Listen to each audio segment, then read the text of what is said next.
Olá, vamos mais um dia fazer a leitura da Bíblia 365.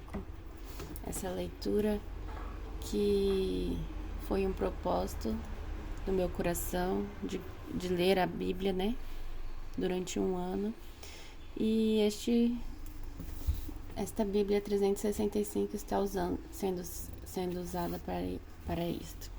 Então, hoje, dia 10 de março, que é o dia 69.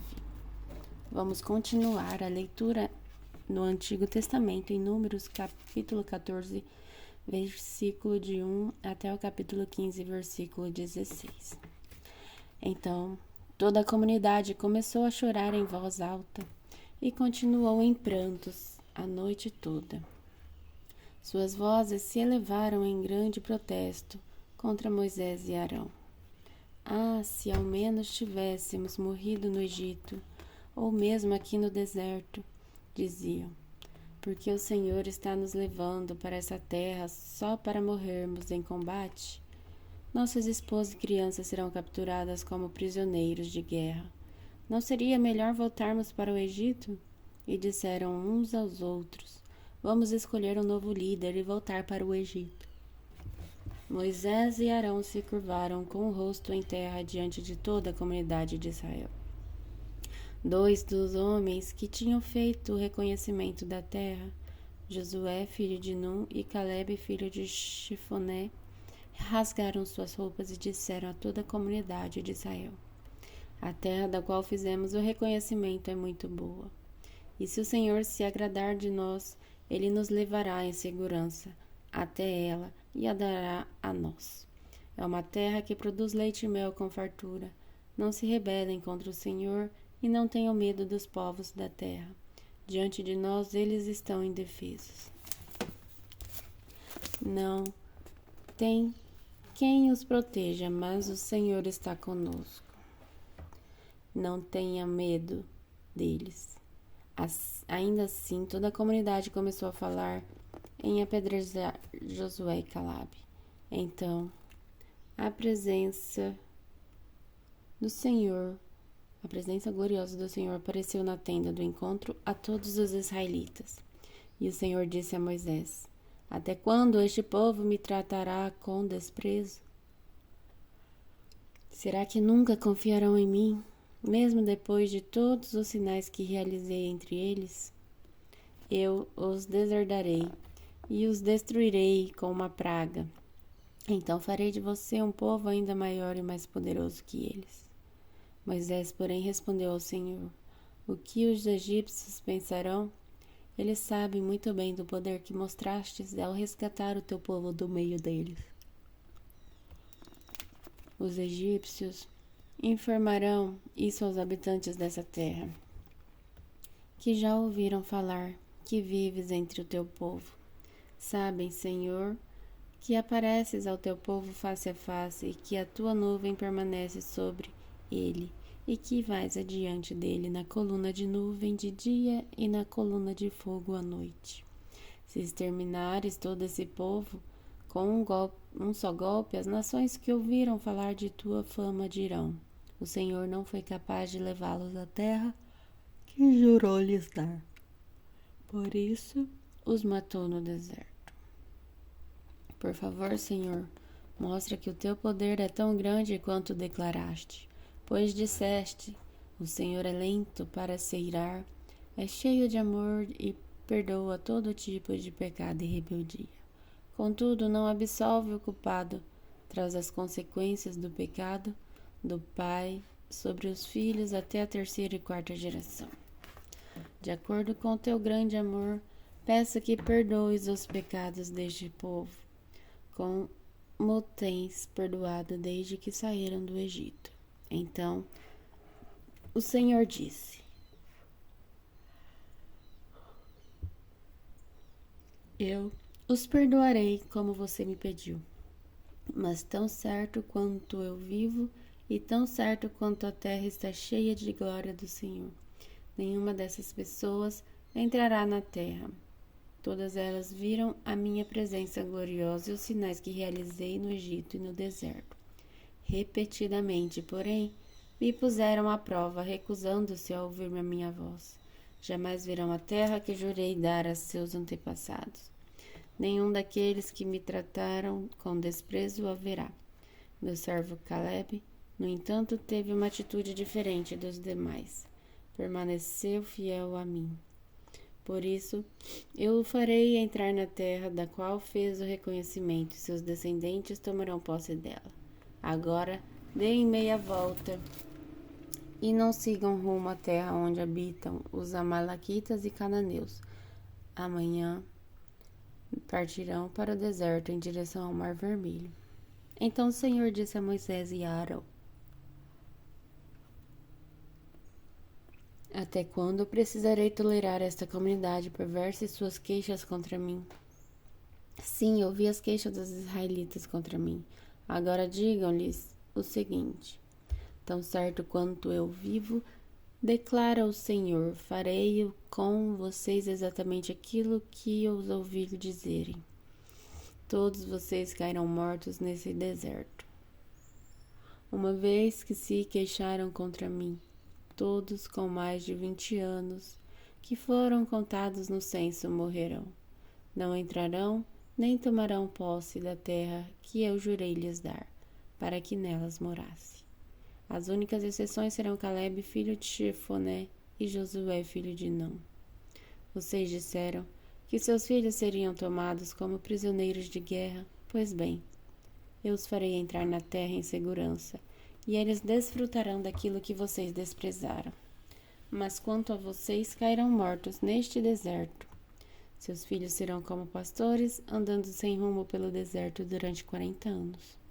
Desse modo, sofrerão as consequências de sua infidelidade até que o último de vocês morra no deserto. Uma vez que seus espiões passaram 40 dias fazendo o reconhecimento da terra, vocês andarão sem rumo pelo deserto durante 40 anos. 1 ano para cada dia, como punição por sua culpa. Assim, saberão o resultado de se opor a mim. Eu, o Senhor, falei certamente. Farei estas coisas a todos os membros da comunidade que conspiraram contra mim. Serão destruídos neste deserto e aqui morrerão. Os homens que Moisés tinha enviado para fazer o reconhecimento da terra, aqueles que instigaram a rebelião contra ele, com seu relatório negativo, morreram repentinamente de uma praga diante do Senhor. Dos homens que haviam feito o reconhecimento da terra, apenas Josué e Caleb sobreviveram. Quando Moisés transmitiu essas palavras aos israelitas, eles se encheram de tristeza. No dia seguinte, levantaram-se cedo, subiram em direção ao alto dos montes. Vamos, disseram. Reconhecemos que pecamos, mas agora estamos prontos para entrar na terra que o Senhor nos prometeu.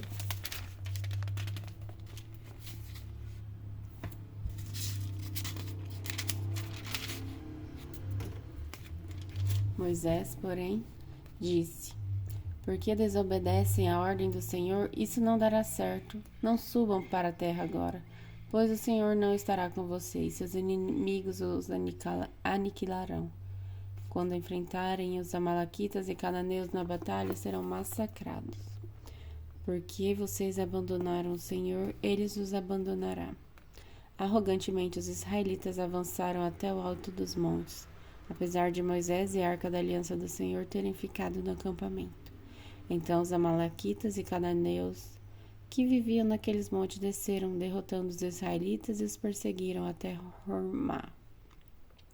Então o Senhor disse a Moisés: Dê as seguintes instruções ao povo de Israel: Quando vocês se estabelecerem na terra que eu lhes dou, apresentarão ofertas especiais como aroma agradável ao Senhor.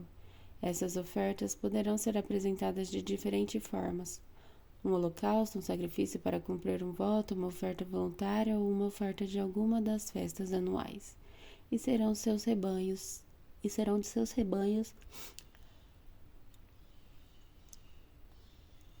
de bois ou ovelhas. Quando apresentarem essas ofertas, também entregarão ao Senhor uma oferta de cereal de 2 litros de farinha da melhor qualidade, misturada com 1 litro de azeite. Para cada cordeiro apresentado como holocausto ou sacrifício, vocês entregarão também 1 litro de vinho como oferta derramada. Se o sacrifício for um carneiro, apresentem uma oferta de cereal de 4 litros de farinha da melhor qualidade, misturada com 1 litro de 1/3 de azeite e 1 litro e 1/3 de vinho como oferta derramada. Será um aroma agradável ao Senhor. Quando apresentarem um novilho como holocausto, como sacrifício para cumprir um voto, ou como oferta de paz ao Senhor, também entregarão uma oferta de cereal de 6 litros de farinha da melhor qualidade, misturada com 2 litros de azeite e 2 litros de vinho como oferta derramada. Será uma oferta especial, um aroma agradável ao Senhor. Cada sacrifício de novilho, carneiro, cordeiro ou cabrito deverá ser preparado dessa maneira. Sigam essas instruções para cada sacrifício que apresentarem. Todos os israelitas de nascimento seguirão essas instruções quando apresentarem uma oferta especial como aroma agradável ao Senhor. E se algum estrangeiro que os visita ou que vive entre vocês ou entre seus descendentes quiserem apresentar uma oferta especial como aroma agradável ao Senhor, deverá seguir os mesmos procedimentos. Os israelitas de nascimento e os estrangeiros são iguais diante do Senhor e estão sujeitos aos mesmos decretos da comunidade. Essa é uma lei permanente para vocês, a ser cumprida de geração em geração. As mesmas instruções e ordens se aplicam tanto a vocês como aos estrangeiros que vivem em seu meio. Agora em Novo Testamento, em Marcos capítulo 14, versículos 53 a 72. Levaram Jesus para a casa do sumo sacerdote, onde estavam reunidos os principais sacerdotes, os líderes do povo e os mestres da lei. Pedro seguia Jesus de longe e entrou no pátio do sumo sacerdote. Ali sentou-se com os guardas para se aquecer junto ao fogo. Lá dentro, os principais sacerdotes e todo o conselho dos líderes do povo tentavam sem sucesso encontrar provas contra Jesus, para que pudessem condená-lo à morte. Muitas testemunhas falsas deram depoimentos, mas elas se contradiziam. Por fim, alguns homens se levantaram e apresentaram o seguinte testemunho falso: Nós ouvimos dizer: destruirei esse templo, feito por mãos humanas, e em 3 dias construirei outro, não feito por mãos humanas. Mas nem assim seus depoimentos eram coerentes. Então, o sumo sacerdote se levantou diante dos demais e perguntou a Jesus: Você não vai responder a essas acusações? O que tem a dizer em sua defesa? Jesus, no entanto, permaneceu calado e não deu resposta alguma. Então o sumo sacerdote perguntou: Você é o Cristo, o Filho do Deus bendito? Eu sou, disse Jesus. E vocês verão o Filho do Homem sentado à direita do Deus poderoso e vindo sobre a nuvem do céu. Então o sumo sacerdote rasgou as suas vestes e disse: Que necessidade temos de outras testemunhas? Todos ouviram a blasfêmia. Qual é o veredicto? E todos julgaram culpado e o condenaram à morte. Então, alguns deles começaram a cuspir em Jesus, vendaram seus olhos e lhes deram socos. Profetize para nós, zombavam, e os guardas lhe davam tapas enquanto o levavam. Enquanto isso, Pedro estava lá embaixo, no pátio. Uma das criadas que trabalhava para o sumo sacerdote passou por ali e viu Pedro se aquecendo junto ao fogo. Olhou bem para ele e disse: Você é um dos que estavam com Jesus de Nazaré. Ele, porém, negou: Não faço a menor ideia do que você está falando. Disse e caminhou em direção à saída. Naquele instante, o galo cantou. Quando a criada o viu ali, começou a dizer aos outros: Este homem, com certeza, é um deles. Mas Pedro negou novamente. Um pouco mais tarde, alguns dos que estavam por lá confrontaram Pedro, dizendo: Você deve ser um deles, pois é galileu. Ele, porém, começou a praquejar e jurou: Não conheço esse homem de quem vocês estão falando. E no mesmo instante, o galo cantou pela segunda vez. Então, Pedro se lembrou das palavras de Jesus: Antes que o galo cante 2 vezes, você me negará 3 vezes. E começou a chorar. Agora, em Salmos, capítulo 53, versículo de 1 a 6. Os tolos dizem em seu coração: Não há Deus. São corruptos e praticam o mal, nenhum deles faz o bem. Deus olha dos céus para toda a humanidade. Se alguém para ver se alguém é sábio, se alguém busca Deus. Todos, porém, se desviaram, todos se corromperam. Ninguém faz o bem, nenhum sequer. Acaso os que praticam o mal jamais aprenderão? Devoram meu povo como se fosse pão, e nem pensam em orar a Deus. Grande terror se apoderará dele. Terror como nunca experimentaram. Deus espalhará os ossos do que atacam seu povo. Serão humilhados, pois Deus os rejeitou. Quem virá do monte Sião para salvar Israel? Quando Deus restaurar seu povo, Jacó dará gritos de alegria e Israel exultará. Agora em Provérbios, capítulo 11, versículo 4. As riquezas de nada ajudarão no dia do juízo, mas uma vida justa, livre da morte. Até amanhã, no dia 70.